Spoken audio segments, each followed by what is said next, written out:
Blue Dragon 5 here, hosting a Feige-approved installment of Marvel Debates.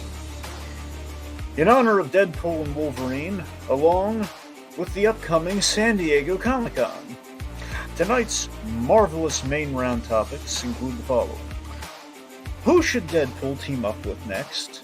Best Fantastic Forecasting, and most anticipated 2025 MCU project. So without further ado, grab your tent pads and suggestive popcorn buckets, assorted varieties, I'm sure, because it's time to make the chimmy effin' chongas as we walk through the ruins of 20th Century Fox and find the arena! In this corner, the Canuck, the Weapon X program, turned away for being too disagreeable. He does whatever a laser can. It's Lazerdude. You literally can't win. Can't lose this debate. It's this is about two Canadian characters. Okay.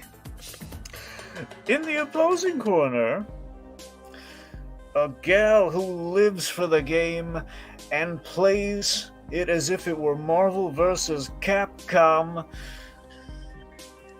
This woman is playing Galaga. Thought we wouldn't notice, but we did. Let's shame her collectively. It's Tegan! Listen, I was on break. It's okay. I'm allowed to play Galaga when I'm not clocked in now. And it is Canadian characters, but Detroit does look south to Canada, so I don't know. Call that an advantage, if you will. We shall see.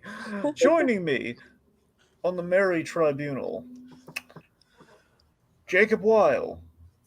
And where's Peregrine? Oh, there he is. Hello. And somewhere in he likes to call it a production. Look, we all pat him on the head and tell him, sure, that's a real thing. It's Tiki. Yeah. You know what's funny is that I got that terminology from a Disney podcaster who is since then been canceled. So maybe I shouldn't be using that terminology anymore? Question mark. Shout out to Pete Warner. Yeah. Anyways.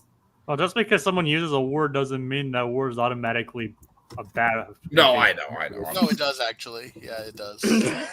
You cannot use any English language words now. Tiki, we're demonetized already now. Well, I mean that's not. We're monetized. That's the thing. They had to give us money just to take it away. So for a moment we had money, but then they took it away. Yeah. It was like they show us this is what money looks like, but you're never going to see it again. I swear to God, I think we literally made like 5 cents. I wish I was joking. Well, I'd like my. This. We had a whole nickel, Tiki, and you gave it away to vagrants. Why'd you give Philip away? I'd like my cut of the nickel, please. It was a girl nickel, Tiki. No, Tegan's trying to talk. Oh, I was just saying I'd like my cut of the nickel, please. Right. You have no seniority. I can't take a cut of the nickel. Canada doesn't have pennies anymore. Oh God! That's right. So you get more cut, Tegan. Oh, see, that's how that works. That's awesome. We're gonna boost the ratings here. We're making a whole dime today. Let's do it. All right. So, Dragon, why don't you go ahead and explain the rules? Okay. So here are the rules. For those new joining us, as well as people playing the home game. By the way, Kogi-S anime fan, hello. All right. So we have 3 rounds. We have 3 main rounds, which basically the way it's going to go, you're going to first reveal what your pick was, and then basically go back and forth between the two players. They're going to reveal what their pick was, and then they're going to go into their opening statement, in which they say all the nice things, kind of laying out their arguments, just kind of like basically hyping up why their thing is right. And then it's a fight to the finish, in which you'll both will go at it fight is why yours is so far superior and better than the other ones, and you try and take down the other argument, and basically you'll keep doing that until you hear this sound. R2D2, the only judge that counts. Ouch. Because his say is more valid than I, friend. It's when we hear that. Feige loves Star Wars, and when we hear R2, that's it. That's it's time for deliberations. That's basically when the judges will cast their votes. They'll throw their stones at the winning opponent. Whoever has the most bumps on their head from the victory rocks, they will get the point for that round. The victory rocks. Yes, victory rocks. You can put them on a shelf. Sometimes they come with googly eyes. It's really nice. Victory rocks are nice. You have collect a whole bunch of them. Yeah. Anyway, so point being, whoever gets the most points, most votes for that round from the judges gets the point. At the end of 3 rounds, for all your hard work, we will reward you both with the pool peso.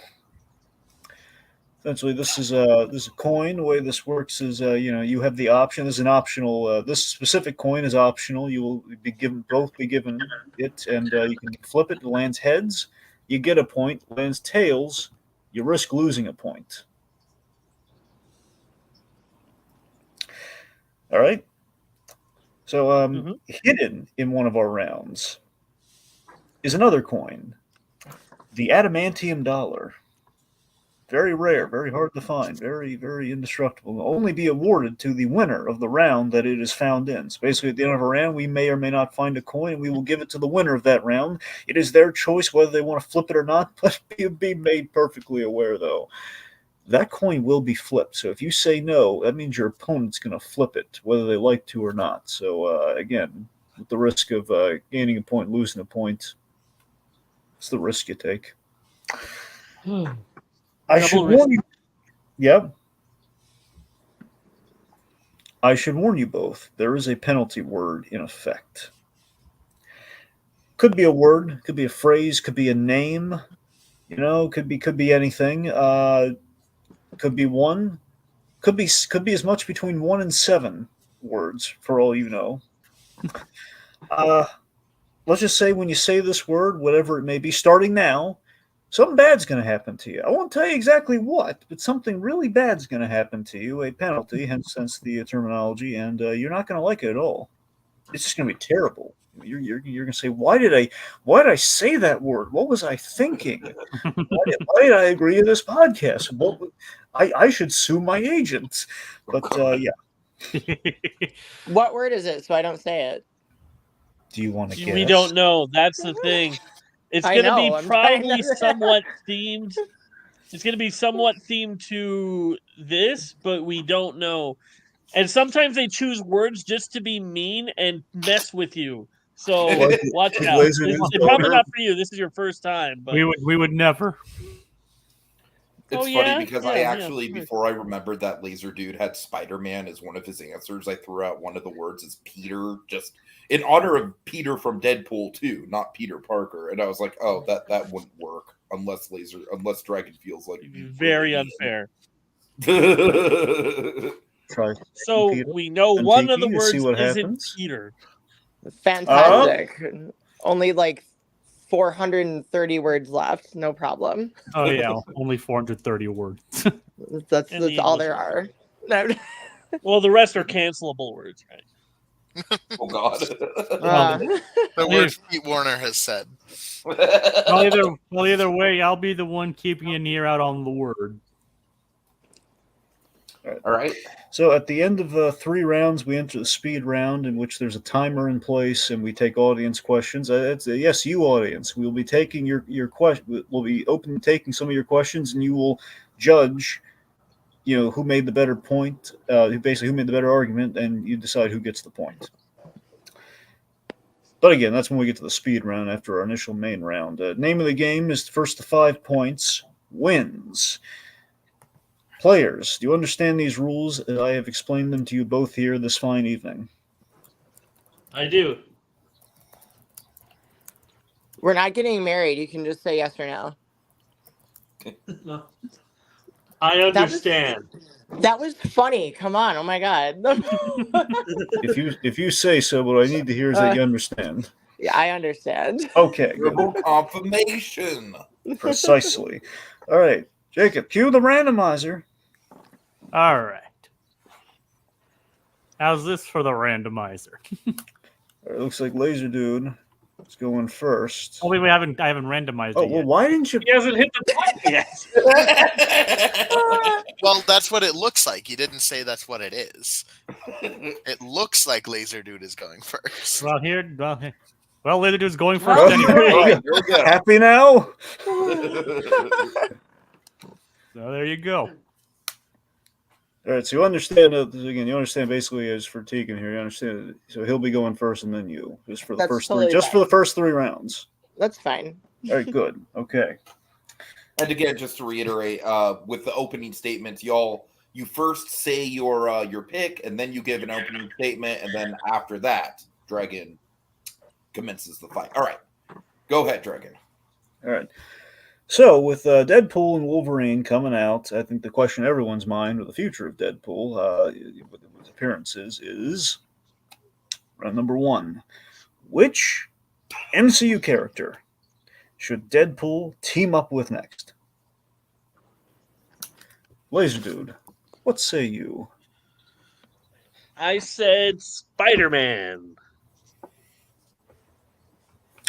Tegan? I said Thor.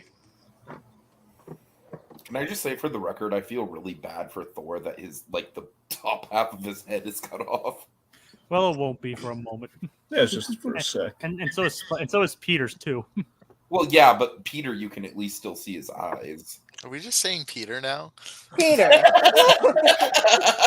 Spider-Man, you Are can we never just- see his face. So it's Are we like, just outing his secret identity? All right. Now it looks good. Okay. All right. All right, Lazerdude, opening statement. Now, when I thought about this question, my first mind is does Deadpool have a big rapport with in the comics? And Deadpool has teamed up with a lot of characters. There's been a lot of things in the comics about him looking up to Captain America as a kid. There's been stuff with him, teaming up with basically every character, but consistently, we've already seen or are going to see the people that he mostly teams up with. It's mostly Cable, it's mostly Wolverine, and the other characters that he teams up with aren't really big enough in order to have their own thing. My first thought was maybe, Bob. We didn't really get to see Bob. It's like nobody is going to care about Deadpool teaming up with this random Hydra or AIM agent named Bob. So I was like, who is it? And I'm like, the only person left is Spider-Man, because Deadpool and Spider-Man have teamed up a lot. There's a lot of great rapport with Spider-Man being the frustrated, serious one for once in their relationship. In every other relationship Spider-Man has, he's the goofball annoying people with his silly jokes. Deadpool is the only comic book relationship where Spider-Man is the one annoyed with the person making the jokes. He doesn't banter back and forth with Deadpool. He's annoyed with Deadpool, and it frustrates him because he's like, I'm supposed to be the one annoying other people. So it's a real fun dynamic, especially because Deadpool looks up to Spider-Man. Spider-Man almost despises Deadpool, and it's a real fun dynamic. And I think their power sets are put them in the same range. Like, you put a Spider-Man villain against Deadpool, and it's believable that Deadpool can fight that villain, and also, that villain isn't super overpowered. It's a good medium dynamic that both the characters meet each other on. So, in my mind, it was the perfect matchup. Okay, Tegan? So when I was thinking about my pick here, I pretty much chose to ignore all comic continuity, and I was just thinking about the MCU, and I was just thinking about what could be a really interesting pairing that may be sort of, kind of unexpected or out of nowhere, but still work. And that's where I think like Thor and Deadpool is such an odd pairing. I understand from the from the onset, but we know that Thor works really well in a comedic tone, And I think that like a Deadpool along with Thor being presented in a more serious vein could make for some really interesting spacefaring adventures.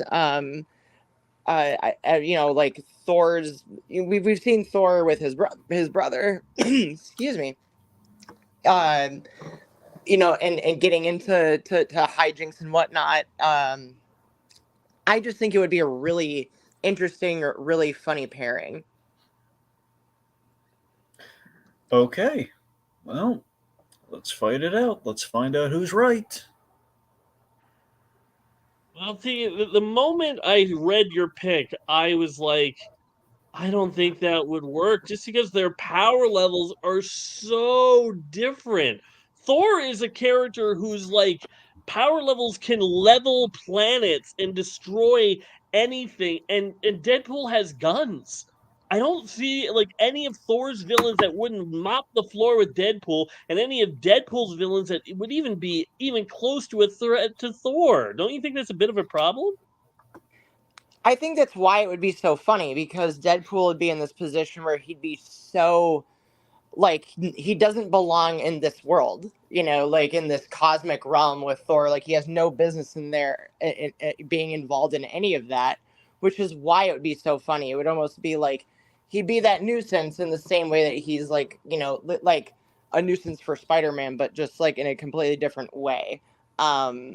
And I want to say I do love the idea of a Deadpool Spider-Man team up. I think it's the obvious choice. I know that they have like a rich comic history, and I would love to see it on screen. I hope that we do get it at some point. I hope we get it with Tom Holland as Spider-Man. But yeah, I was just thinking of something that was a little more. I want to go for something outside the box, a little less obvious, that felt like it would be out of place, but just might work because of how ridiculous it is. I mean, it's definitely ridiculous, and I can see where you're coming from, like the total difference in stuff, but I just feel like the power level difference is like, no matter what bullets Deadpool fires or explosive Deadpool throws, for most of all of the Asgardian threats and villains, I don't see any of them making a dent, and so it's like Deadpool is kind of would be worthless in his own movie. Well, it doesn't necessarily have to be a Deadpool headlining movie either. This was just, the open-endedness of like, who do you want to see Deadpool team up with next? Kind of left it, in my mind anyway, open to a little bit of interpretation. It could be a Thor headlining film, or a dual headlining film, whatever. I understand that this is Deadpool 3, but to me, even Deadpool and Wolverine is sort of a dual headlining situation as well. But I think it'd be so funny to watch Deadpool get so frustrated over not being able to do anything to like these godlike characters, and watch Thor get frustrated over Deadpool's complete incompetence and whatnot. I don't know what the plot device would be to get them in the same place at the same time, but this is the MCU. We can figure out something. Well, that's kind of the thing. There's just a lot of stretches that you have to go to make it work. Where right now for Spider-Man, he's in a place where he's just doing his daily grind, fighting crime. He can come across Deadpool, and Deadpool's doing all this stuff with the TVA, so he's gonna find his way into the MCU. And so Spider-Man could be like the first hero that he has interaction with, and I just feel like there's going to be moments where like Spider-Man's going to be struggling with a villain, and the villain will be like, "Oh, I'm so great, I'm so awesome," and then Deadpool just shoots him in the foot, and Spider-Man's like, "Why are you doing that?" It's like, "What? I didn't kill him. I shot him in the foot. You shot his Achilles tendon. He's bleeding out. Oh my gosh."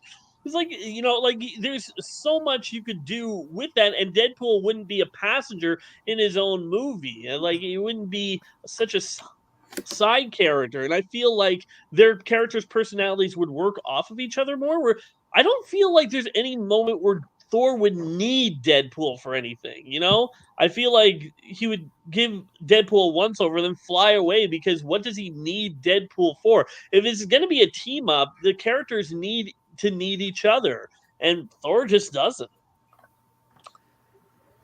Well, Thor's needed help before, though. I mean, we've seen him in situations where he was, with multiple different teams of heroes, who were effective to different degrees. Some people are more helpful in some battles than others. But to me, that's not even the point. The point of the movie would be it's a comedy. It's a funny movie. So as an audience, we would need to overlook, well, why is Deadpool here? Well, Deadpool's here because it's hilarious. And Deadpool's here because it's going to be funny to see Thor get frustrated and wallop him with Mjolnir, and he goes into orbit around a planet or something stupid. It's that's why Deadpool is here.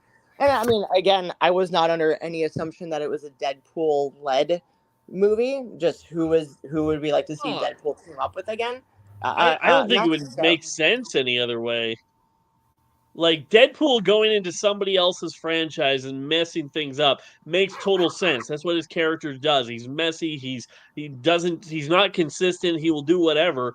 But I feel like if you were just having Thor picking up off of where Love and Thunder, where he's trying to raise this daughter with entity level powers, and then all of a sudden Deadpool just shows up into his story, that just feels so random and not, natural. Right, Deadpool is random and not natural. I also like to that's why it pretend was a that Deadpool product. It would make sense. I like to pretend Thor: Love and Thunder didn't happen, but Me too, but we can't. yeah, but it is what it is.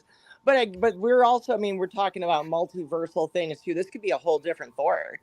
I mean, like, obviously still Chris Hemsworth, but then it's because just getting into the point where it's like, well, what's the point? If we're not even following our Thor anymore, are we just gonna show other characters, other versions? And it's just like, at that point, it's like, why even have a set continuity at all? Well, isn't that what is happening right now with Deadpool and Wolverine? Like, isn't this like a different Logan? Yeah, but no, kind of. But it's one of those things where it's like Deadpool going through time and stuff, and like, we haven't seen it, so I don't know how they're going with it. If it is the Logan from the X-Men movies or not, but fair point with that. But I think that it would work better because we're into putting MCU character in with Deadpool, so to have it just be, oh yeah, it's an MCU character, but it's a different version of the MCU character, is not as natural as, it's a Hugh Jackman as Wolverine, but not exactly the same one. The X-Men timeline is already fractured because of Days of Future Past, so it makes sense that there's alternate versions. Right. Well, and if Deadpool is going to be doing stupid stuff with the TVA, then that could, by itself, could end up leading to some circumstance where he finds himself at the conclusion of this story that we haven't seen yet, as you mentioned. But he could find himself at the end of the story somewhere completely alien to him, or whatever. Like, who knows what could end up being in store for Deadpool at the end of this story. Maybe he ends up working for the TVA somehow, and so that is how he ends up in different places with different characters in different times and different branches of time. Which I haven't been the biggest fan of the multiverse saga as a whole thus far. I love the sum of the parts more than the grand narrative thus far. There's been a lot of right, yeah. Been a lot of projects, which is why the Spider-Man idea is better, because it doesn't rely on any of that other than, at the end of this new movie, Deadpool finds his way into the MCU. He's in it now, and Spider-Man is just the first MCU character that he works in with. We don't have to worry about alternate Spider-Man or anything like that. This is just Spider-Man struggling along, and then there's this douchebag that he has to deal with. It makes it a lot more of a natural, easy going into movie, and it would actually be interesting because Peter is obviously a frustrated Peter right now, whereas he doesn't have his friends, he doesn't have anybody, and for Deadpool to be like, I'll be there for you, he's like, oh no, I gotta get my life together because I don't want this guy to be the one I'm relying on. Okay, I think we got it. All right, time to deliberate. I'm going to cast the first vote. My vote is for Lazerdude. Mm-hmm. All right. Jacob. This is an interesting choice. But I will also go with Lazerdude. Peregrine? I was gonna go with Tegan. I really liked the point about Wolverine being alternate Wolverine. You can do some things, and Lazerdude had an all right rebuttal, but I liked that point, and I thought Tegan made a lot of points for Thor and being the best pick. Hey, also a little fact check. Laserdude, it is Hydra, okay? It's Bob, Agent of Hydra. It's Hydra Bob. I thought he was in an I AIM was gonna uniform, though. say I'm surprised that Laserdude even got that point, given the Hydra Bob of it all. As soon as he said that, I was like, "Well, Laserdude's dead to Dragon." The first time I ever met AIM. Bob was the Deadpool zombie arc where he was where Deadpool was with a bunch of AIM agents and Bob was there in a yellow uniform. So I guess I just assumed that he was part of AIM at one point. There's an AIM Bill and a Hydra Bob, man. Get it straight. Oh yeah, that's not confusing at all. No. It was like generic dude name straight. Come on. To be fair, it was like one story you had the AIM guys in. Just one story. Okay, it's Bob all the time everywhere else. Anyway, so that brings us to the end of round one. Jacob, oh dear doomsayer, Jacob, was the word said? Let me recollect. Laserdude, you did not say the word. Tegan, you didn't say it either. Fantastic. Although I will say this. Before the rounds and game officially began, you did say them. Oh, yeah. Oh, snap. Yep. Okay. But we're not going to tell you what the word was. But keep in mind, so you're not going to be punished just yet. But if you say it again, you will be. Okay. It's Fair Pete enough. Warner. No, not series. All right. All right. So anyway, so I'm gonna check the old pocket for that adamantium coin here. Just let me check, and no, just pocket change. Okay. Not that coin. That's a fancy coin. No fancy coins here, I'm afraid. So we're gonna move on to round numero dos.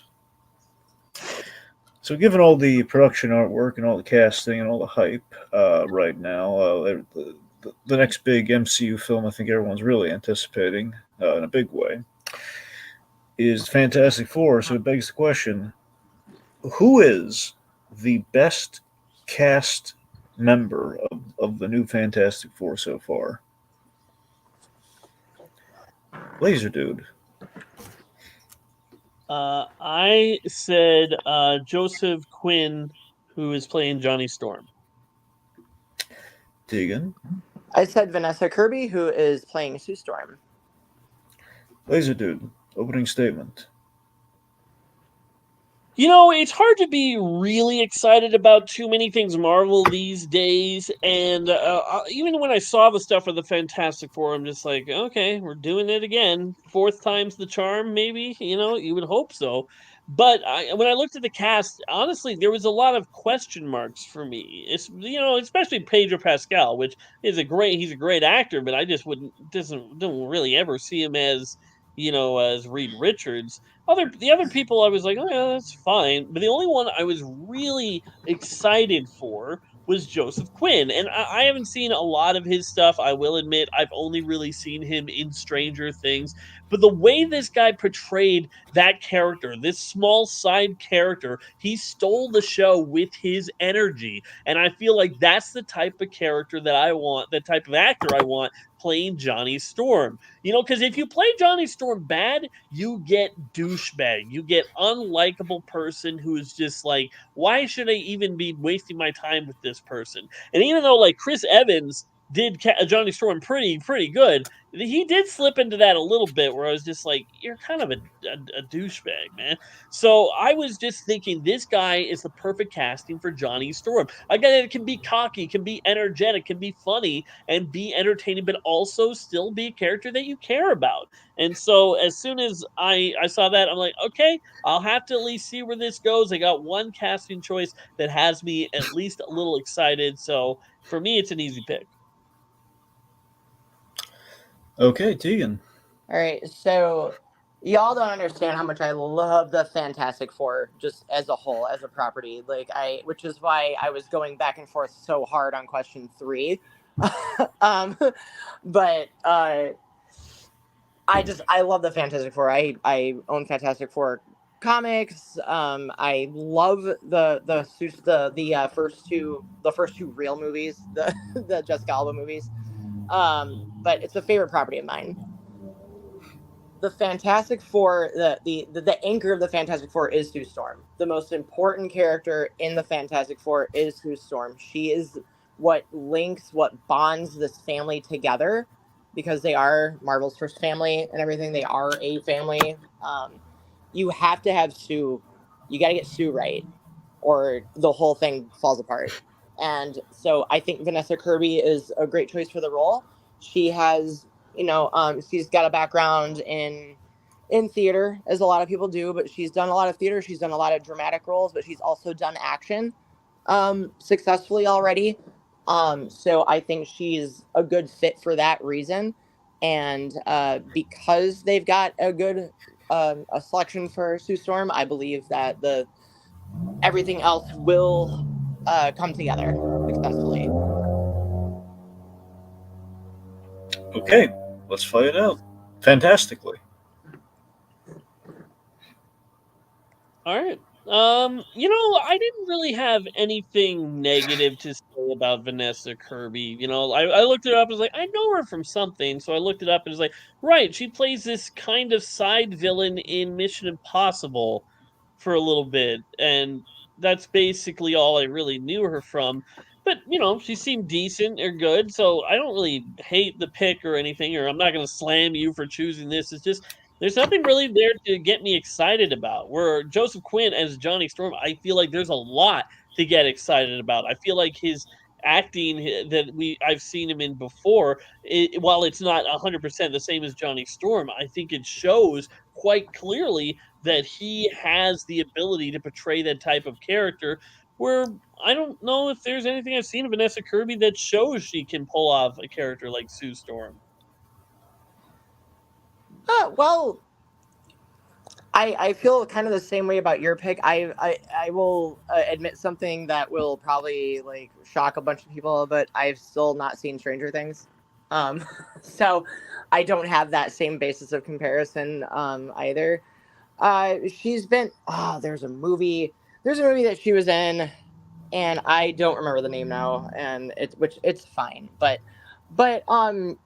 she's got a rich enough background of doing different types of genre films and playing different types of characters that gives me just plenty of confidence that she'll be able to pull it off. And again, I just, I picked her because Sue is the most important part of the team. So having a strong... Probably the reason you picked her, a lot of it has to do with that Sue Storm doesn't have a whole lot of competition for this is probably going to be the best portrayal of Sue Storm because there's not a lot of competition. Like the original Fantastic Four cast had basically nailed it in terms of casting with everybody except for Jessica Alba as Susan Storm. And Kate Mara in Fanforstic was just kind of bland, it wasn't terrible, it wasn't nothing. So it was just like everyone was terrible in that movie, let's just say that. It's one of those things where it's just like, yeah, there's not really a competition for best Sue Storm. It's just she's probably going to be the best. But I think Joseph Quinn, while he has stiff competition in Chris Evans, I think he has a chance to be the best Johnny Storm. And I think that's more of an uphill battle. I think that's unfair to Jessica Alba. I thought that she did a great job in the role, especially when you look at those movies for the time period that they came out in, I still love those movies. I know that it's the conventional thing to say in the fandom to kind of say that those movies are okay at best or something, but I hard disagree. They are such a product of their time, and I love those movies. Like, I still rewatch them every so often because I just love them for what they are. I thought Jessica did a good job with given the time period, given the state of the comic book movie as a whole, just that genre as a whole in the industry at the time.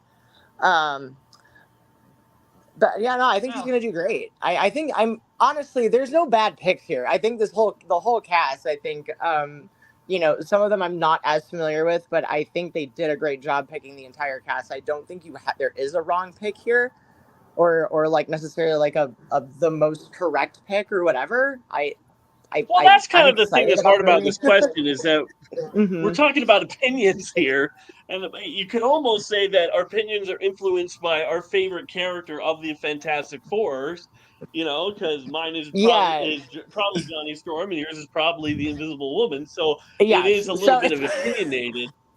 Yeah, I just think for the merit of the question, we have to say which one is more likely to be the better version of the character. And I think Johnny Storm has that because Joseph Quinn has shown that he can do the manic energy, be a little bit of a jerk, but someone that you find so likable and entertaining.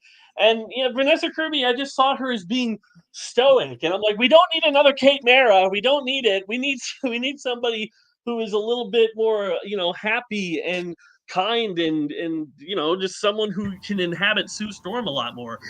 Well, if you look at the production history of Fanforstic, like Kate Mara was like grounded and in that movie, in the making of that movie, like she was kind of forced to be that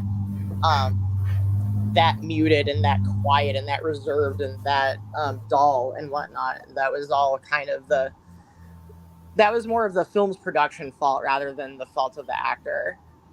In the case of Kate Mara, and really in the case of that entire film, which I still own that one though.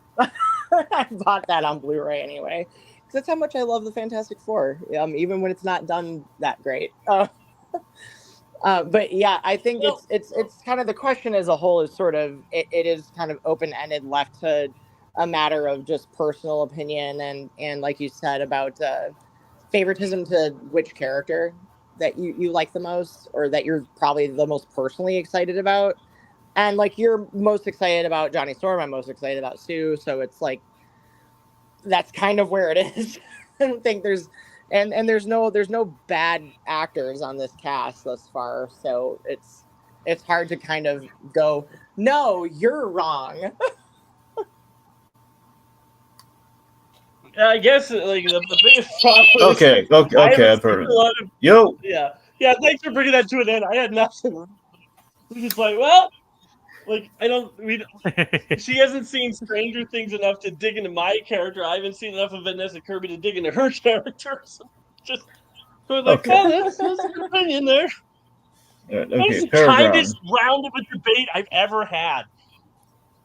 All right, Paragon. Yeah, I think by the end of that, I think they both yielded to the other person. Right. Yeah, if out of the two arguments, I do feel like Lazerdude had the better argument.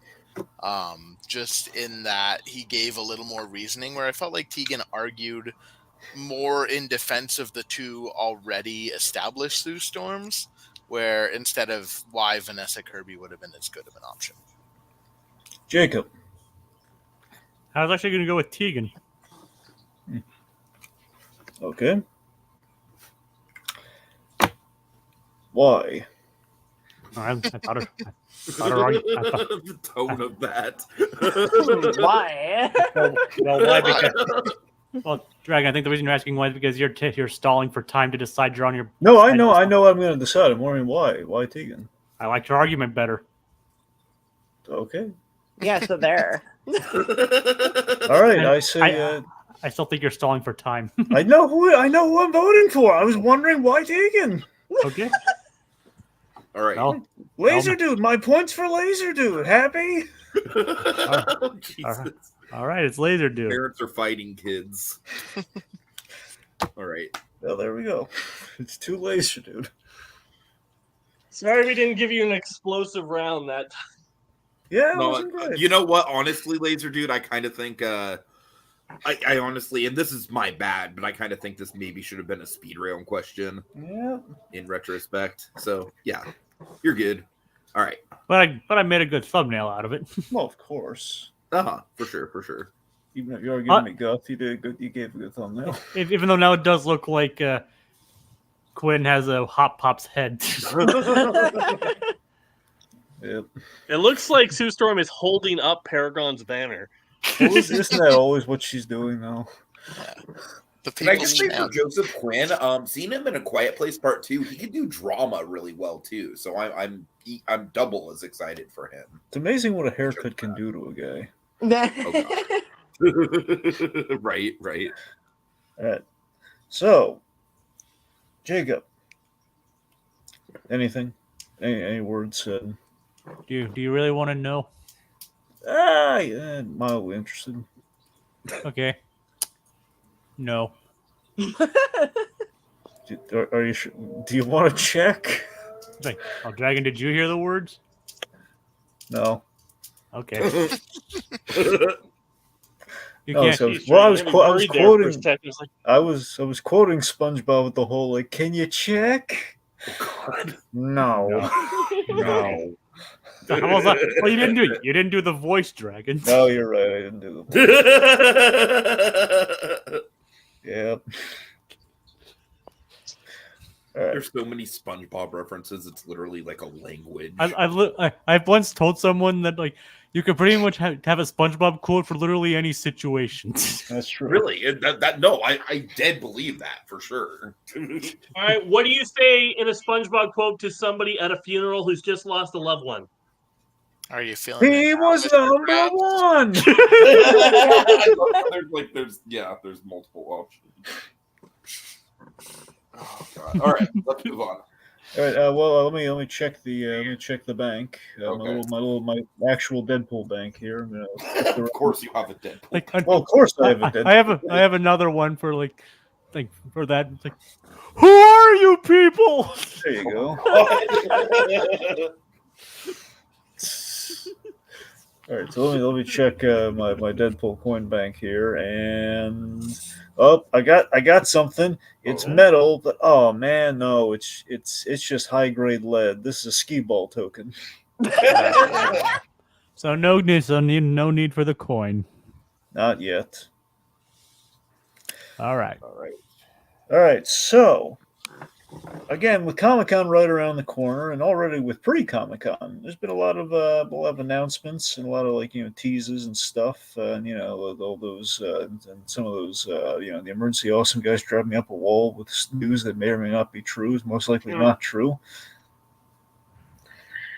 That brings us to round number 3. What should the most anticipated MCU project of 2025, not 2024, not 2026, 2025. Well, to be fair, the only big MCU projects this year are Deadpool and Agatha all along. The show that changed its name 3 times. Yes. Right. Yep. All right. So, Lazerdude, what's your answer? Daredevil, Born Again. Tegan? I went back and forth between both of these. But You don't need to hear the life story, just what's the answer? Wow. Well, I'm not even going to say it now. Okay.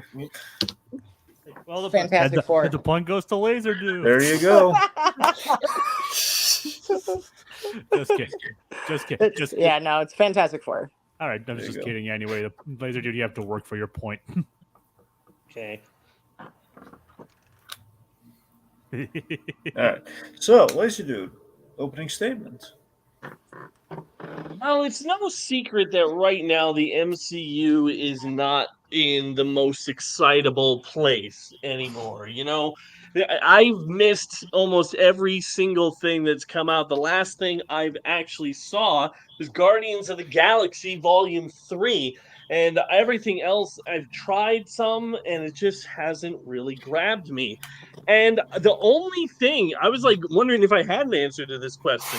And then I remembered that Daredevil was going to be coming out. And Daredevil, to me, is the only thing that I'm actually really, really looking forward to, because it was a show that was basically perfect in its execution as a superhero show. It didn't just get you excited about the main superhero and villain and what they got going on. It also got you into the side characters, the love interest. It got you interested in everything in the whole world, and it always kept your anticipation and kept you guessing.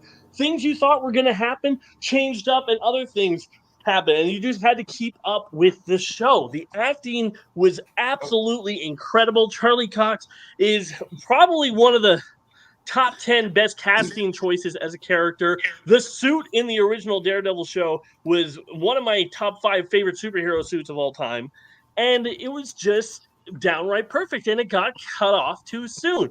Now, I don't know if this is going to live up to the original show.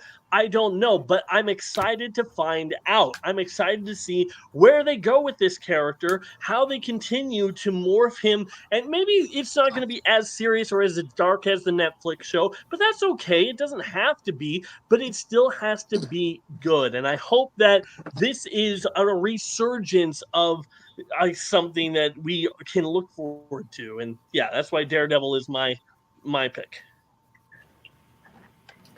All right, Tegan.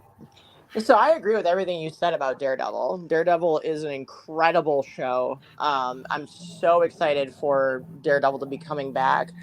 Daredevil's another one of the characters that I truly love. I have comic books, etc., etc.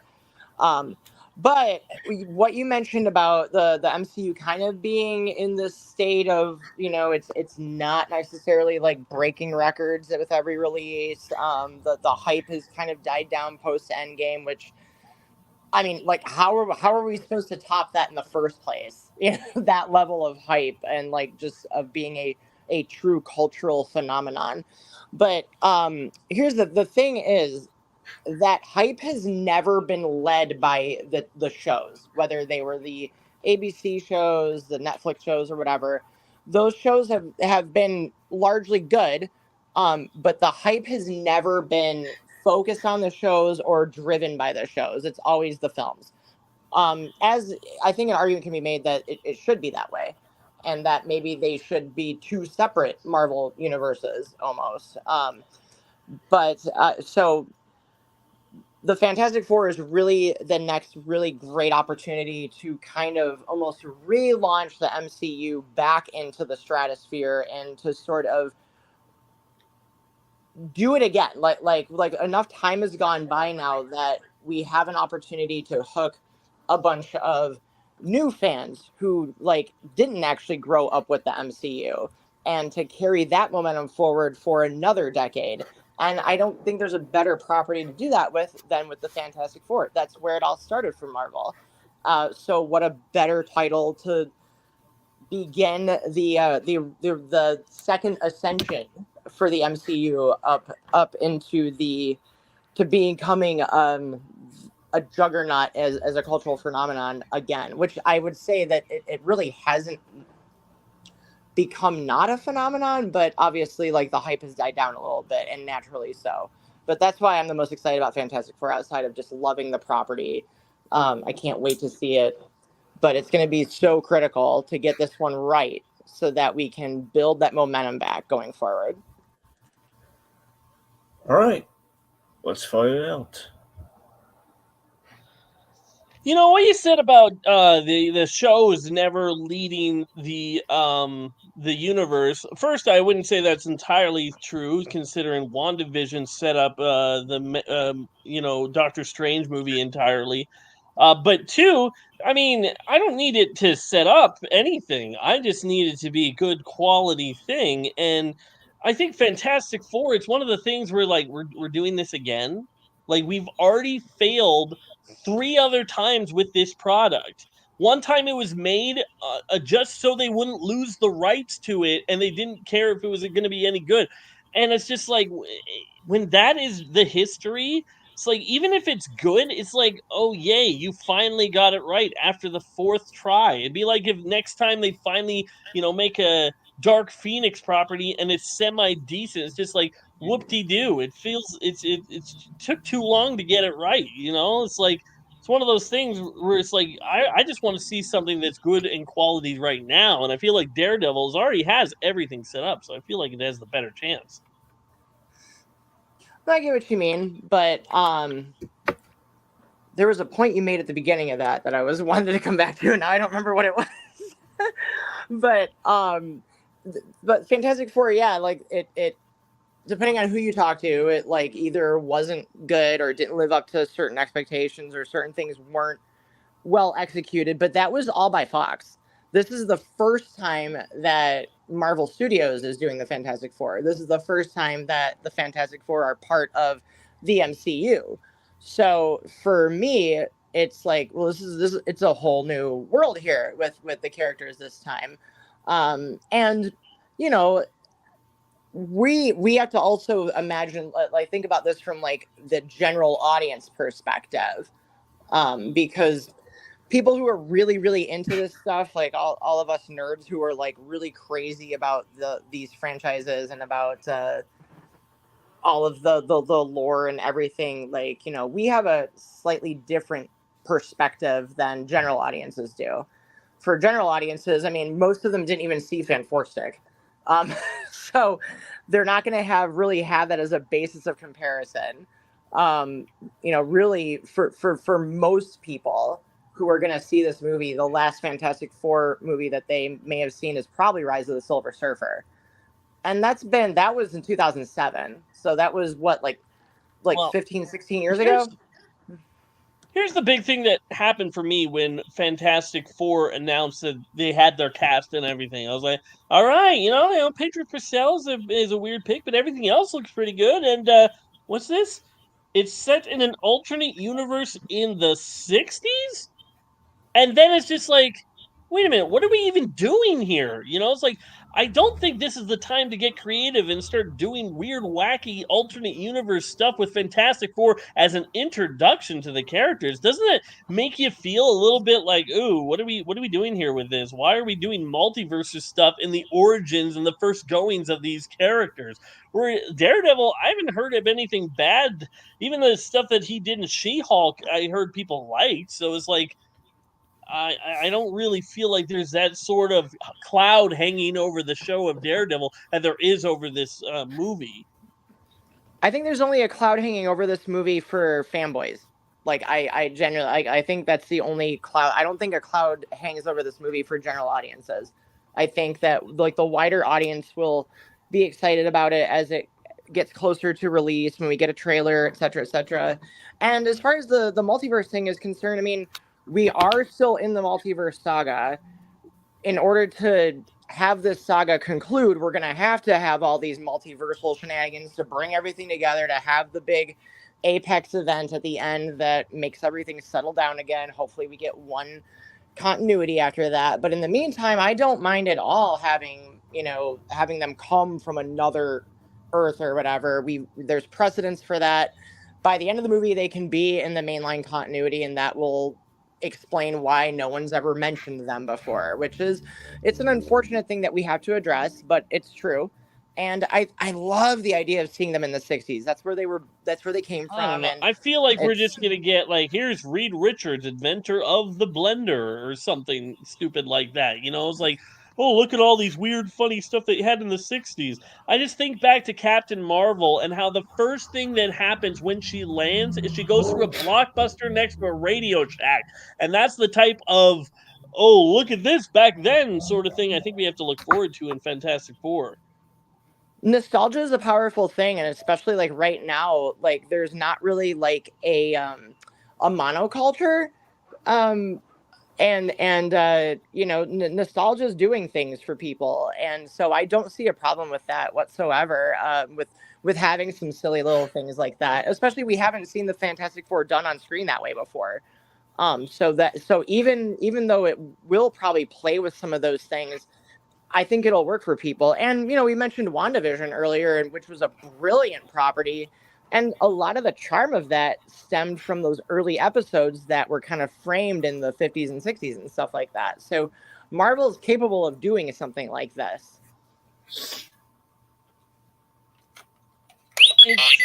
Okay. Capable, but there's just Yo, hey. Sorry,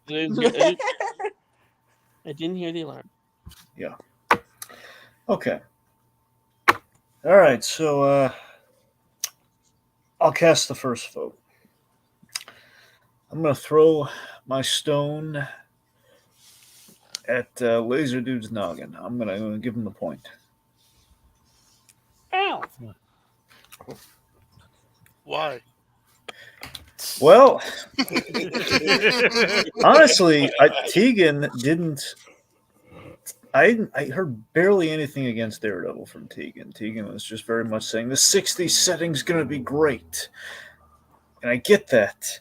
And I'm hearing some good points about the Fantastic Four. I'm not hearing why that's going to top Daredevil. I'm not hearing why Daredevil doesn't need this really. I'm not really hearing enough of that, or I barely heard any of that from her. So that's one of the main reasons there. I think Laser did have a point. It's taking a long time to get it right, and there is going to be. I think the main crux of their argument is that there's a lot of multiversal hoops to jump through in the grand scheme, which kind of counteracted Tegan's point of hey, we're gonna this is gonna be the next stage of the MCU that we're gonna need. It's the linchpin for reinvention going forward, but it's it's still gonna be a long time before getting there, and that kind of brings about we're sticking with one specific movie to look forward to in 2025 versus it's good now, but it's going to be even better hypothetically down the line. That's kind of vibe I was getting. So because of those reasons, my point's going to Lazerdude.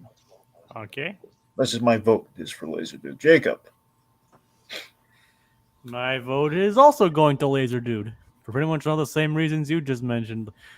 I heard all them talking about continuation of Daredevil, how good it was, and Tegan even agreed. I'm looking forward to Daredevil as well. So, all right, Aragon, just for the heck of it. Well, not that it matters. Yeah, that doesn't matter at all. We like to hear from them. I was gonna go with Tegan. I actually really like the point about you can say that the Fantastic Four has been done, but how many of the general audiences, the normies who go to see these movies because they have Marvel on it, how many of them actually watched it? How many of them really care about the legacy of the saga? They just want to see a new movie, and I think that is a reason to get excited. It's a new property. It's bringing in new fans potentially, where I heard enough from Lazerdude about Daredevil to make it be I already wanted to watch Daredevil. I didn't hear enough from him about why it's going to be better than Fantastic Four, so I had to give it to Tegan. All right. I just wish Tegan had a bit more this fantastic, no pun, well, actually pun intended, cast and all that. Yeah, you really should have just said, Daredevil sucks, dude. This sucks. Well, there was no way I was going to be able to put down Daredevil, but I think I kind of summarized my feelings about why Fantastic Four is going to be more significant just in my opening statement. Daredevil is going to be a great show, but it's not going to move the needle for the larger audiences and for the larger hype and whatnot. You could have said that, but it's never going to live up to the Netflix show. It's just going to be a pale imitation. Yeah, there you go. A lot of fodder there. Yeah, but I don't believe that, so I can't say it. You're going to have to say stuff you don't believe in these debates. That is true, yeah. Once I got told to defend the best Batmobile as the one from Batman and Robin. So I once said that there was the best Disney horror movie would be a Bambi horror movie where his mom comes back to life. So oh my god. Bambi zombie. Yeah. Every time she walks, the head falls off. Happens in Bambi 2 that's eerily similar to that. And it is legitimately horrifying, and it caught me way off guard. But yeah. All right. Well, next time I do one of these, I'll just lie my ass off. There you go. Yeah. You have a whole speed round. Make a good case. But it's not over yet. That's why you have to choose your answers carefully. Yep. All right. Or just bullshit it. I too. Sometimes I chose answers and didn't prepare until like the day of. All right, Jacob. Did anyone say the secret word? You want to know if they said the word? Yes. No. No. Okay. No one Alright. said the word. Okay, I'm gonna check this old timey phone booth that happens to be here because I hear the Superman music playing, and an old man's being mugged in an alley. I feel a need to inspect this phone booth for anything Deadpool related. You're not going to help the old man? Of course not. He knew what he was getting into. He turned down a dark alley. You know, I can't help if he's he's getting Cherry Garcia ice cream. I don't know what's going to happen to him. Anyway, so I'm going to go in here. I'm going to check it. Oh my God, I found it. Oh dear. That means we're getting double coin action. Yes. So which coin do we want to start with? The one I just found, or the other one? Let's start with the other one, just to give the one you Okay. just found a little bit more stakes. I will hold it in my hand. All right, so I'm going to award you both a little gift as a little thank you for playing in our game, a little parting gift. Well, son, we're parting one round, entering into another, so it is a parting gift of sorts. The pool peso. This is both. You both can do whatever you want with this. So, Lazerdude, you want to flip? All right. Yeah, Tegan, you're definitely Oh, yeah. going to want to flip. I'm gonna Come say on. no because I'm not gonna flip twice. Because I feel like if I flip twice, got 2 points and won the game right here, this would be the most anticlimactic thing we've ever done. So That would I'm gonna really say no suck. to the first one, and I'm gonna think about the second one while you go to Tegan. Okay. Tegan, you want to flip it? You want to flip it? Yeah, I think I'll flip the coin. Let's flip it. Hey! All right. Hey, Tegan's got one on the board. Let me fix that real quick. I'm glad a coin was able to get me on the board, but not any of my arguments.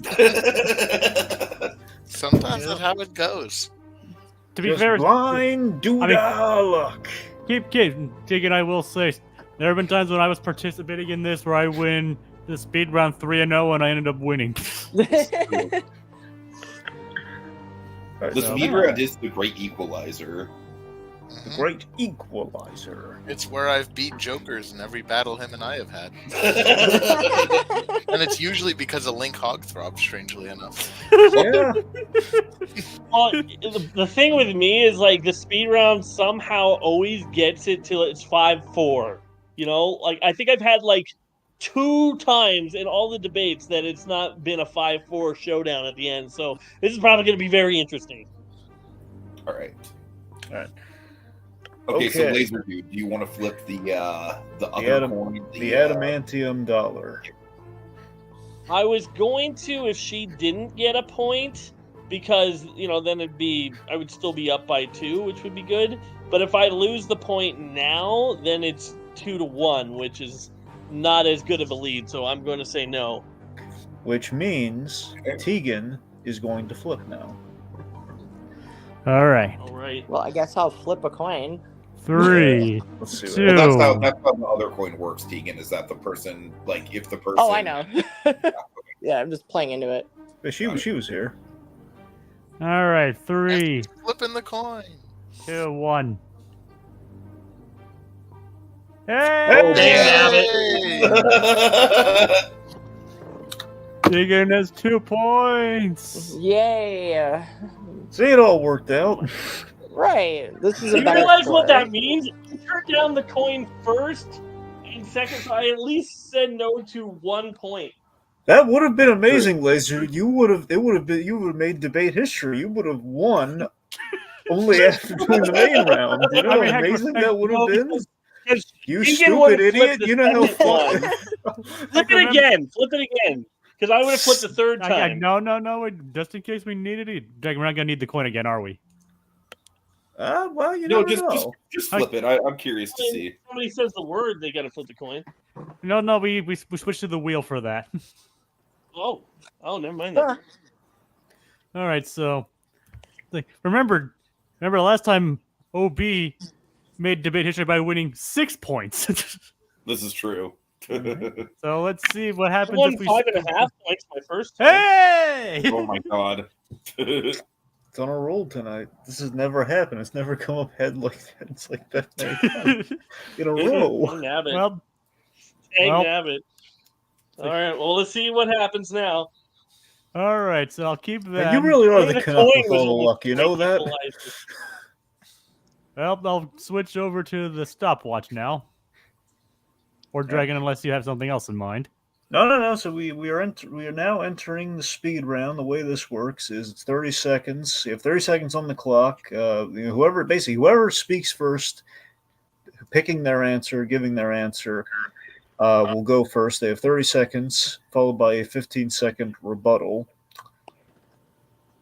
And we are also now opening the floor to audience questions, which the audience can submit questions, which they have a little bit already. We'll be inclined to take questions, and they will judge who gets the point for those questions. First to 5 points wins. Right now, score is 3 Lazerdude, 2 Tegan. It's pretty close. All because of the coin, too. all because Lazerdude, he's like, you know what? I want the challenge. And so Lazerdude wants the hard work. You know what? God bless him for it. He wants to work for it. It would have been amazing if he actually had gotten those points and won the game. It would have been a first. We would have all been dumbstruck and gobsmacked. But life's an adventure. Okay. Now go make a new one. If I ever get 3 points again, I'm doing that. All right, so you understand these rules if I've explained them here, right? Rock and roll. Rock and roll. Lazerdude? Yep. Okay, good. All right.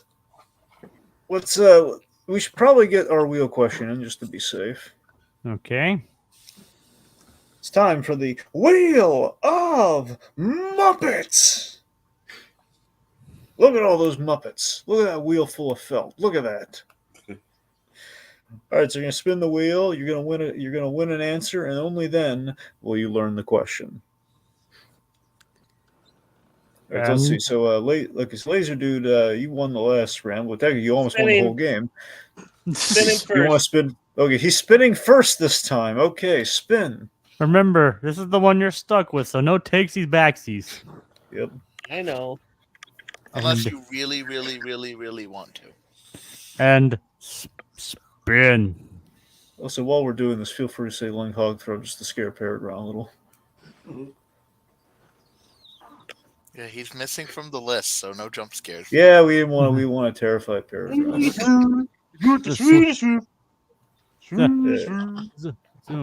remember, Lazerdude, you lost the last game because of that.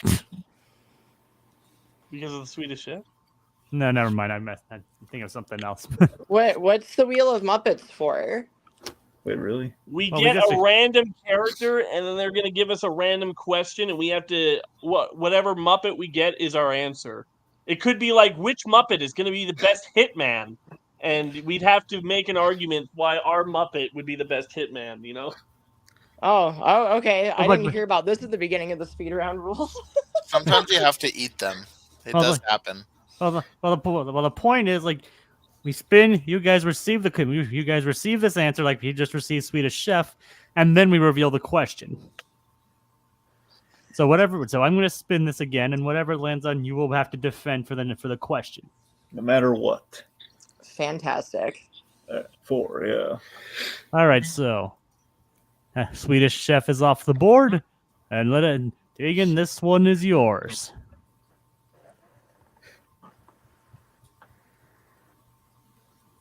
Oh, Robin the Frog. Oh boy, this is actually one of the ones I was hoping for. Yeah, you got it. Robin's the little tiny frog that just kind of is there sometimes, right? That's him. Kermit's nephew. Kermit's nephew, right? Mm-hmm. Yeah. Okay. So Swedish Chef versus Robin the Frog. Dragon, what is the question? Well, I'm so glad you asked. So, given the Captain America Brave New World trailer, and specifically how it ended, it does beg the question, which Muppet should be able to Hulk out? Oh, dang. So obviously it's Robin the Frog. Robin's green. Yo, hey, We only get the 30 seconds, and we don't debate each other right away. Yeah. You guys didn't explain this very well. I'm not gonna lie. I said that they have 30 I seconds. talk for 30 seconds. You talk for 30 seconds. I talk for 15 seconds while your pick sucks. You talk for 15 seconds while my pick sucks. Okay, it sounded to me like it was whoever jumped in first got 30 seconds. No. Whoever like.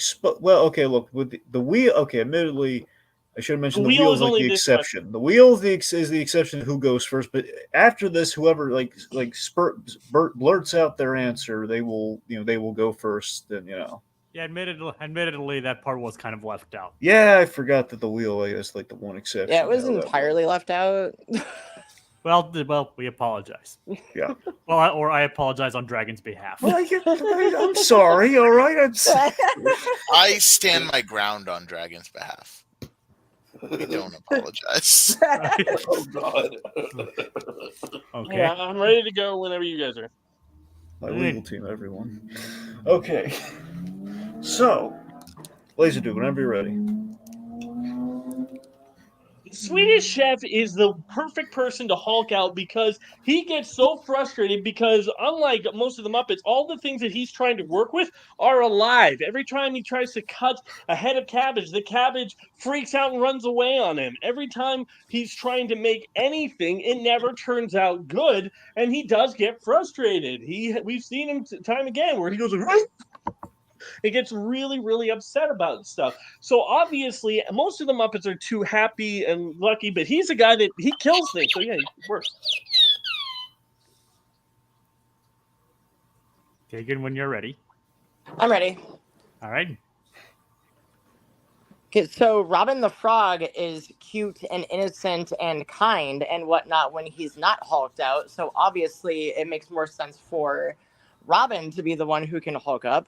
Because, like I said, he's green, and it would be completely unexpected. It'd be a total subversion of expectations. You would never look at a cute little frog Muppet and go, well, that thing's going to throw a building through another building. Like, come on. It would be great.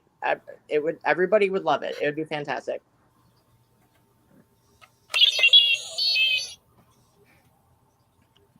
I gotta say, in every scene I've ever seen of Robin the Frog, I've never seen him angry. And I feel like that's the thing for this question. Your character has to get angry. And I've seen Swedish Chef get frustrated with all of his ingredients running away on him and stuff like that. So at the very least, I can see him getting angry.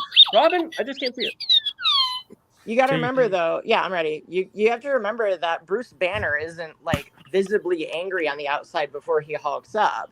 He's always calm and sweet and endearing, just like Robin. So I think there's a good parallel. There's a better parallel there than with Swedish Chef, in my opinion. All right. Peregrine. Who do you think won? Yeah, I gotta go with Tegan. I think that she is right that it would be more interesting to watch the sweet little Robin Hulk out than jeez. I clicked on the wrong Overshot banner. it a little bit there, buddy. Well, to be fair, I have both banners. Well, congratulations, both of you. It's the first ever amicable win. No, but yeah, I would give it to Tegan. Okay. All right, although you did miss the point that Robin hulking out could have just been Kermit. I do think that was a missed point. That's fair. That would be funny. That's hilarious. Like he holds up. Animal on the list. Yes, Animal was on the list. Oh, that would have been the one to go if you could pick. It's like Robin hulks out. He's like, huh. Turns into Kermit. He's like, oh, that's disappointing.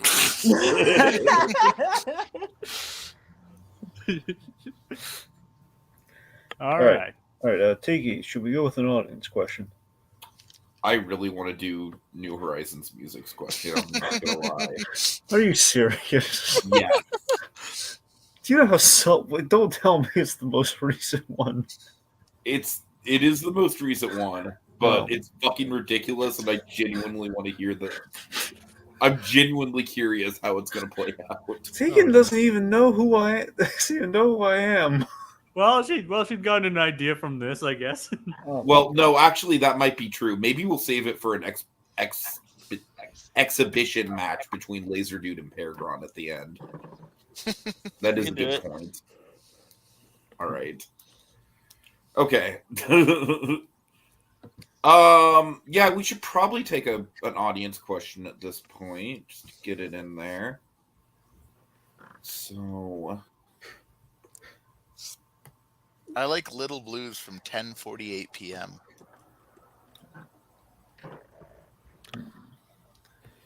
I do like that one. Hopefully he's still here.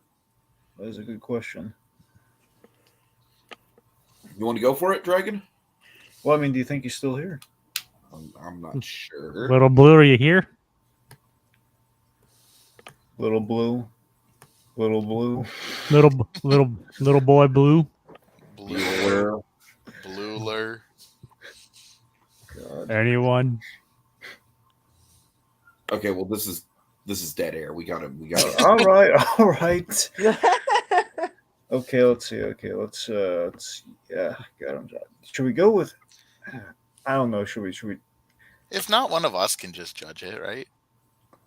That's true. Sure, it's a thing. It's just gonna be kind of like, all right, fine. Let's use it. All right. So, Little Blue's question: which is the best mentor and apprentice in, I guess, Marvel mentor and apprentice? We talking MCU only or just Marvel in general? I'm gonna say MCU only, unless again Little Blue's here miraculously to tell us any specifics. Okay. All right, so we're just gonna go with MCU. Okay, well, I'm ready to go. All right, what do you got? Okay, it's gonna be Yinset and Tony Stark, obviously. That has to be it. Okay, Lazerdude.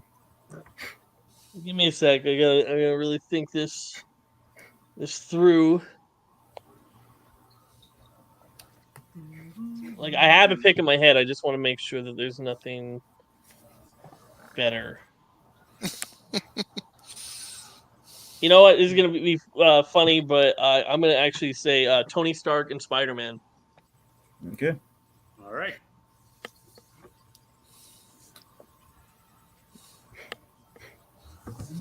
All right, so we're ready to go? Yep, whenever you start speaking. Okay, awesome. Yeah, so, I mean, this is where it all started, right? This is the genesis of the entire MCU, and it's this sort of second act story between, or really first act story, I guess, between Tony and Yinsa that sets off every single event in the MCU, and it's kind of the ultimate mentor and apprentice story. So much of Tony's character growth starts here. Yinsa ends up sacrificing himself for Tony. It's like the hero's journey wrapped up in there as well. It's perfect. It's beautiful. It's tear-jerking.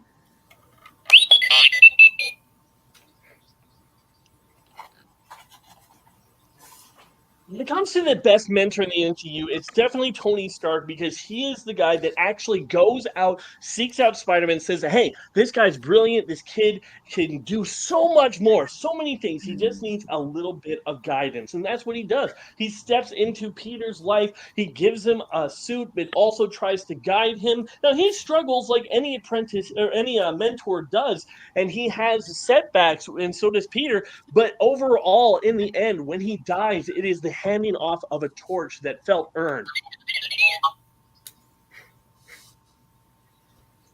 Okay, go ahead.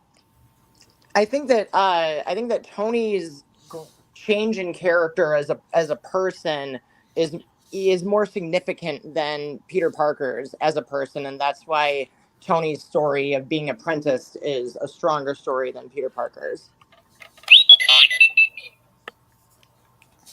Here's the main problem with your pick. I don't see this as a mentor character. For the most part, they are equals. Now, Tony is inspired by Jensen for sure, but unlike Spider-Man and Tony, that is definitely a mentor apprenticeship thing, where Tony is more like, here's a friend who inspired me. He's not the Jensen's apprentice.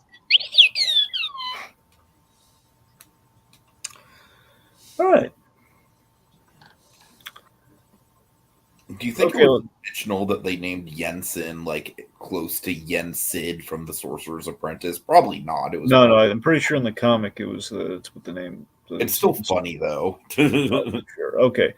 All right. So let's see. Little Blue says, "I've still been here. Don't worry. I've been watching the stream on TV, but on my phone, I was exporting something I had recorded." All right, okay. So Little Blue, who made the better argument in your estimation, sir? Was it Lazerdude? Or was it Tegan? I love how we always get quiet. Like, we Right. wait for them to respond. Waiting for them. It's the suspense. Well, it's like, what do you guys do today? Wait. Well- It was Tony Stark and Spider-Man, then Tony Stark and Jensen. Right, but if you like, if you don't know didn't who it is, you can't someone pick else, the argument, right? It depends on how much attention you were paying attention, Little Blue. Yeah. Well, It's okay if you weren't, but be honest, you know. We wanna Well, Little Blue, you fair- have to. Who made the better argument? Just, I guess, from what you present for. or mentally yield or your not. time for the chair. Mm-hmm.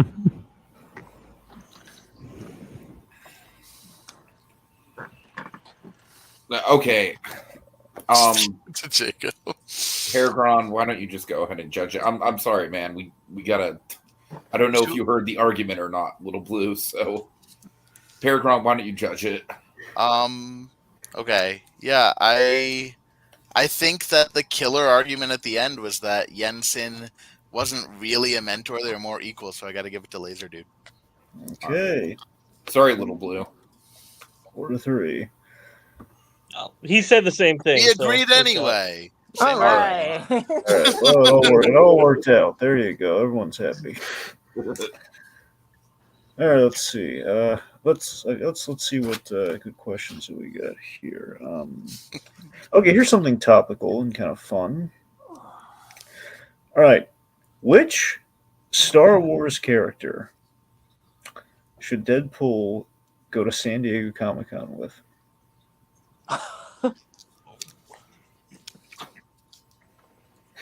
Okay. It's got to be someone a little deranged, but innocent enough that they would actually want to go to Comic-Con. I have my answer. Oh, you can share whenever you want. Max Rebo. All right, Max Rebo. Good pick. Good pick. Fun fact: Max Rebo, I want to say, was puppeted. I'm by, gonna say. Zeb from Rebels. Okay. Interesting choice. All right. Okay. Fun fact, Blue Dragon. All right. So I'm not super well versed in Star Wars, but I'm gonna do my best here. When you're ready to start me, you can start. I'll start when you start speaking. Okay, so Max Rebo works for Deadpool's San Diego Comic-Con date because it's just such an oddball, out of left field, in the corner character that no one would be expecting to show up with Deadpool at Comic-Con that it's the only way to me that it would work. And I also just think it would be really funny and I want to see it.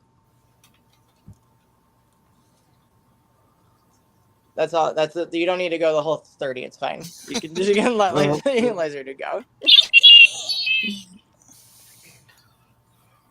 Well, we have the 30 seconds. We're going to use the 30 seconds. That's fine. We can all awkwardly watch. Yep. Just in case you have something to say. That's fair. If not, just say I yield my time. I do that. All right, Laser Dude, when you're ready. I'm ready. I think the reason that Zeb would work is Zeb would find San Diego Comic-Con interesting. It'd be like, okay, what is this place? Why is everybody dressed up? Are these actual aliens or people dressed up? And I think Deadpool would be the perfect person to introduce him to everything. Because obviously, with Deadpool breaking the fourth wall, he knows all about Comic-Con. So he's going to be gushing over all the different stuff. And I think Zeb, while he probably would be a little bit annoyed with him, he's dealt with annoying type characters before, and he'd be just interested enough that he would want to see everything going down. He would love the attention he gets. Yeah, Deadpool would be a phenomenal guest host for any character crossing over from any universe for Comic-Con, honestly. And I think that would actually be a really funny segment that they should actually do, is Deadpool taking people around Comic-Con. Yeah, I yield my time. You only had a second. And now you had it.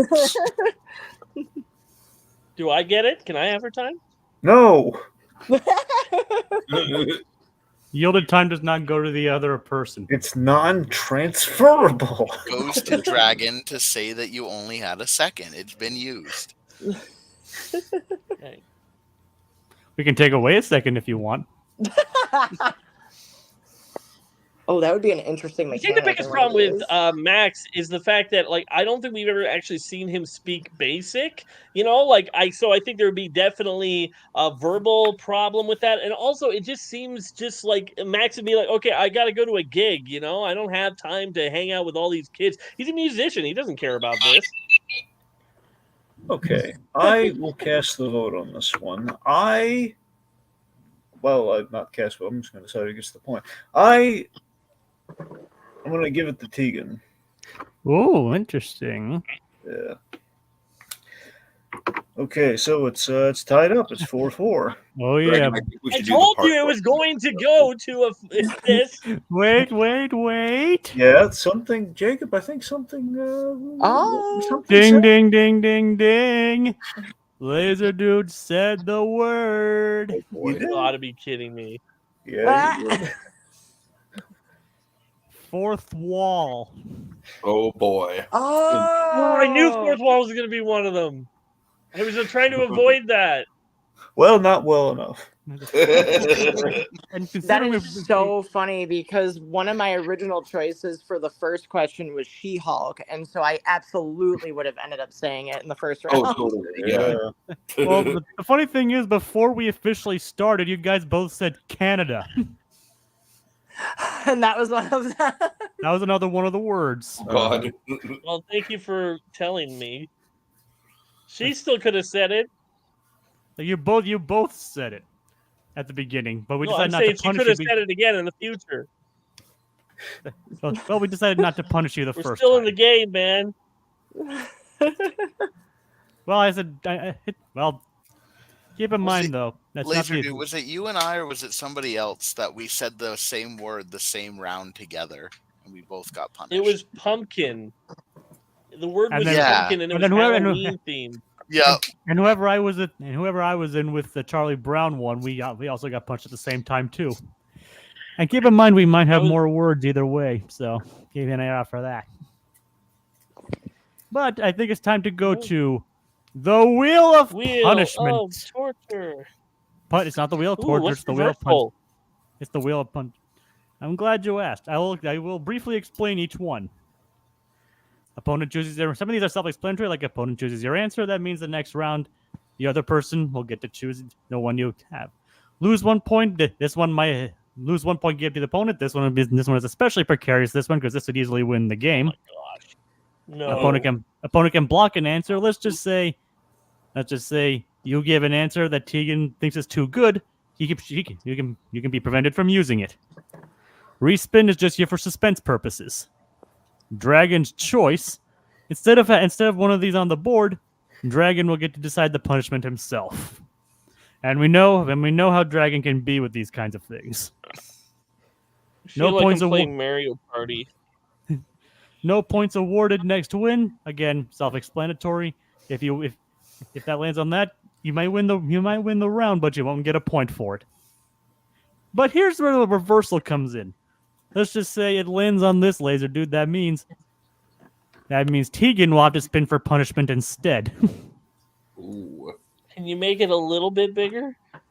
The reason it's so small is because of how broken it is. You know, if you take that out of context, I swear. Yes, I know. Yeah, but the reason Nobody it's small... clip that. Somebody clip that, please. All right, I'm going to spin the wheel. Are you ready? Are you ready, Lazerdude, to receive your punishment? Whether I'm ready or not, it's happening. There we go. Dragon's choice. Dragon's choice. No, not that one. Not that one. Okay, good. Good. No. No. That is. And in a stunning twist, Lazerdude ends up with 3, and Tegan wins with 5. Hey! Due to punishment at the very how last pissed second. I am right now. Good game. Good game, but Congratulations on earning 2 points, Tegan. Thanks. Dude. Yeah, like Hey, I a victory only is a earned victory. points in the game. I still have 4. No, I'm just kidding. That's the way it is. Tegan wins by Lazerdude getting punished at the very last round. I should have flipped the dang coins. Okay, honestly, I think we should have a couple exhibition matches if we all have time. A historic victory for Tegan. Thank you. I won thanks to the power of coins and wheels. Yeah. To be fair, you did get a couple speedrun questions. That was a very bronze age statement. I won because of coins and wheels. Right? Thank you. What were you saying? Coins and wheels sounds like an expansion pack to like Dominion or something. Hey, Tikey's trying to talk here. All right, okay, let's save the combo for the chuckle bucket here. Okay, what do you got, Tegan? Okay, because that ended so abruptly, and there is one question I did really want to get to because it's topical, and also because Tegan kind of comes from the theme park space. Dragon, do you want to do the park question I suggested just as an exhibition round? Are you sure you want to use it for the exhibition round?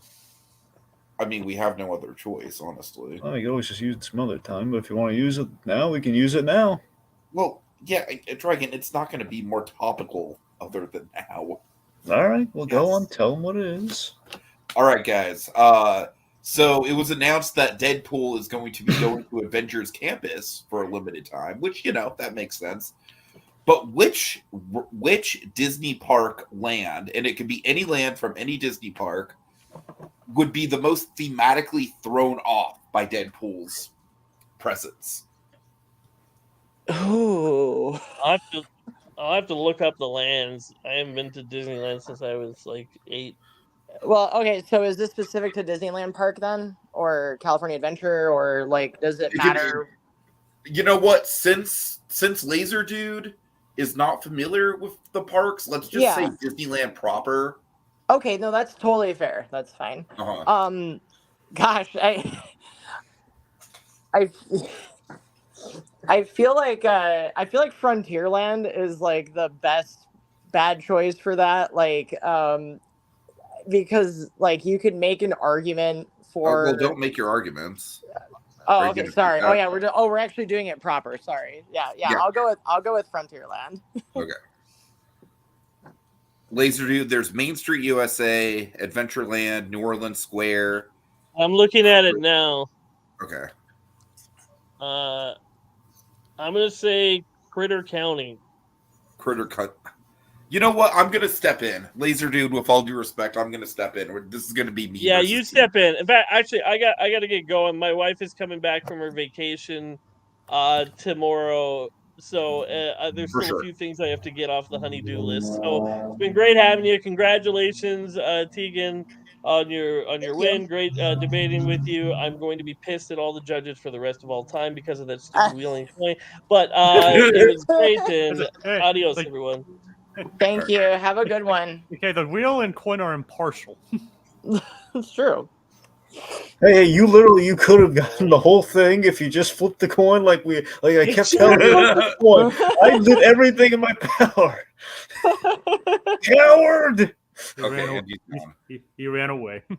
Canadian cow. Okay, Tegan, let's open this the fuck up. Any land from any park. Let's frickin' go. All right, I'm going World Celebration, Epcot. Oh dear God. Okay, I'm going Africa Animal Kingdom. Thank you. I'm not judging this one. Don't let me. I can't be impartial. That's the right answer. Oh God. No, that's when you guys are. Yeah, I know, right? You can't even select Animal Kingdom like with that Pergron's bias for that part alone. All right, when you guys are ready. Sure. So, I mean, like, if there's one thing, sorry. Right. It's World Celebration in Epcot. Like, what would Deadpool even do there? I mean, like, there's Spaceship Earth, there's the fountains, there's the like shopping mall eatery they have now, and there's the Imagination Pavilion. I guess he would just go hang out with Figment, but like, can you imagine Deadpool and Figment in the same universe? Like, that would be ridiculous and terrifying all at the same time. So Africa is very realistically themed to a village in Africa, the village of Harambe. I'm not going to do it. I'm not going to make the reference. So I think it'd be more than a little problematic for Deadpool to be all jokey, fourth wall breaking in an area like that, where it's very much paying respect to an actual culture and an actual place. World Celebration's a blank slate. Honestly, I do have to say, Tiki, as soon as you said African Animal Kingdom, I was like, no, wait, actually, you win. I was trying to think of where Deadpool would be the most like off-putting or just out of place or whatever, and I'm like, oh yeah, Epcot. Like, why? What would he even do there? No, it's Africa and Animal Kingdom 100%. All right. Not much of a debate, but that's fair. I think that, yeah, I actually think he'd fit in really well at Epcot. Like I said, just all of Epcot is kind of a blank slate. Like, could you imagine just like around the real? Oh my God, Disney should totally.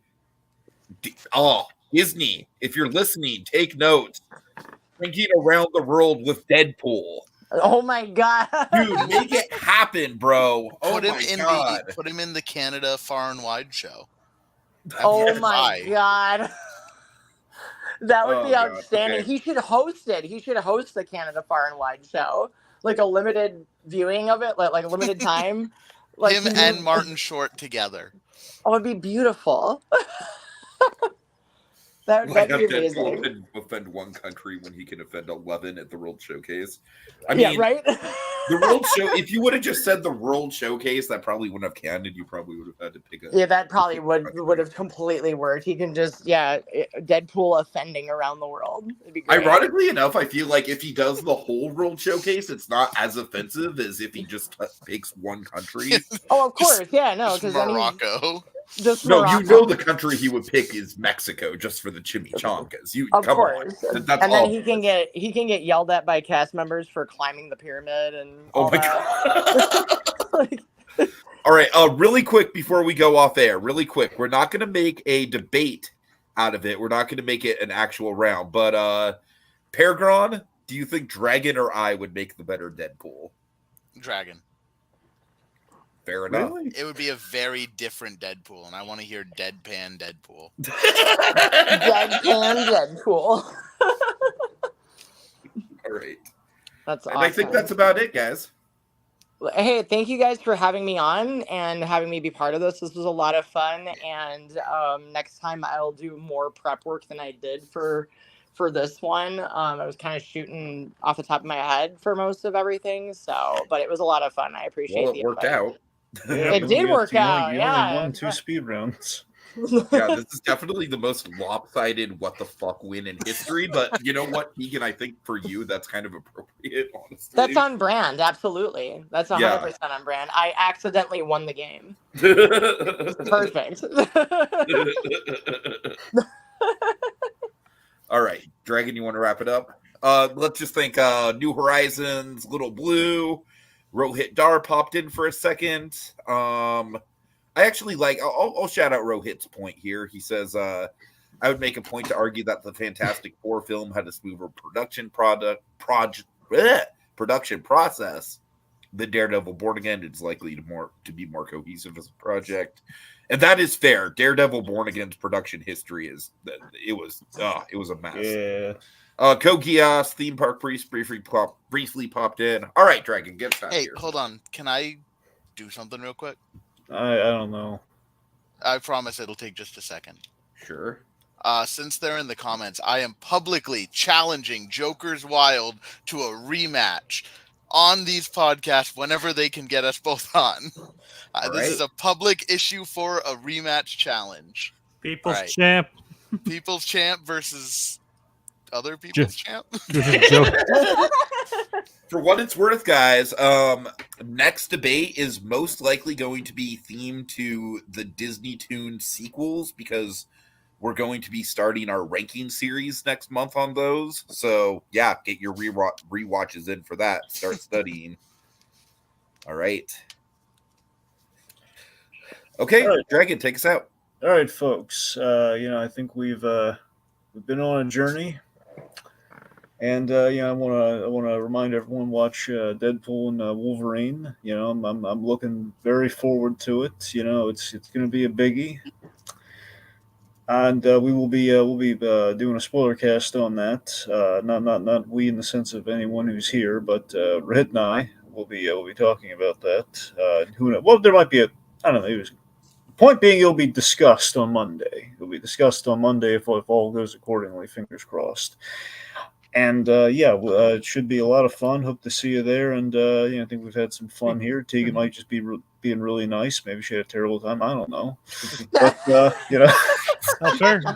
apparently Joker's accepts and People's Champ versus People's Winner. I've needed a new belt for so long. Yeah. The belt is on the line.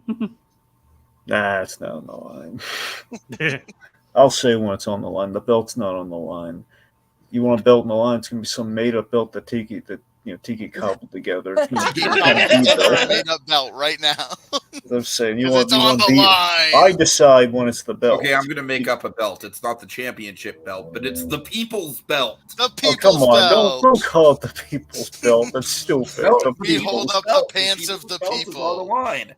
I'm biting my tongue so hard right now, trying not to. It's not all fancy like the big belt, but it'll do. I'm trying so hard to not make so many pro wrestling. You want the J.C. Penney's belt. That's what you want. You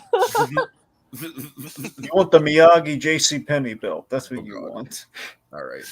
Again, that'll do it for us this debate, folks. See you next time, maybe.